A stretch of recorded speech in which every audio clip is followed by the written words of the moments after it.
back during the 2021 to 2022 school year, I was a senior here at Granada Hills Charter. Halfway through the school year, right before winter break, Granada Hills Charter announced that they would be instituting a vaccine mandate that would basically preclude anyone who receives or refuses the vaccine from attending school. But today, I'd like to talk about more than just that. We've heard before that they've denied people like me our graduation ceremony, which we had to make our little makeshift graduation ceremony out here because we weren't allowed inside, despite having negative COVID tests that were 15 minutes prior. So I'd like to clear up the misconception about the nature of this mandate, because I see so often in the media that this is wrongly portrayed as a public health issue. In reality, Granada Hills Charter's actions have revealed that their motivations aren't related to public health at all. So I'm going to tell you a little story, and you guys can let me know what you think Granada Hills Charter's motivations are. So, here at this school, there's a long-standing tradition for the graduating class of each year to be taken on a trip to Disneyland along with students from various other high schools.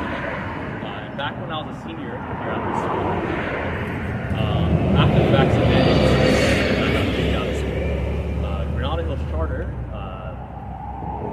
decided to go ahead with this Disneyland trip for all the students who were vaccinated. Now, because this was an event that took place off campus, we thought maybe, since it's going to take place at Disneyland, maybe Disneyland's rules would apply and not the school's rules, which preclude unvaccinated students from attending school events. But that's actually not what ended up happening. Granada Hills Charter deliberately excluded students like myself from attending this event.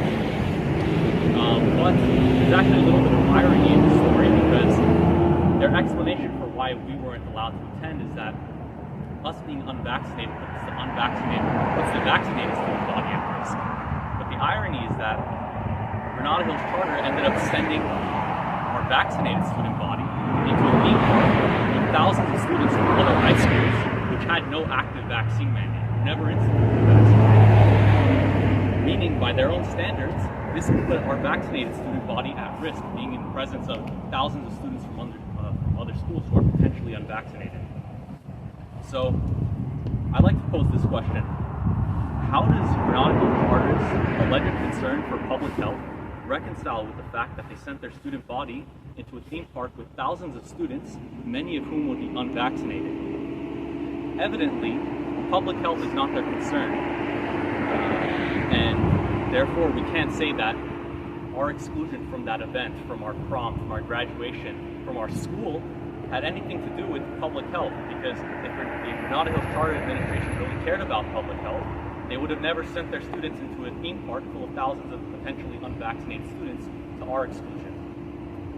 So, if it was their concern, they wouldn't have sent their students into that theme park, and yet they made the conscious decision to do so while relegating us religious students to a second-class education and a non-existent senior experience.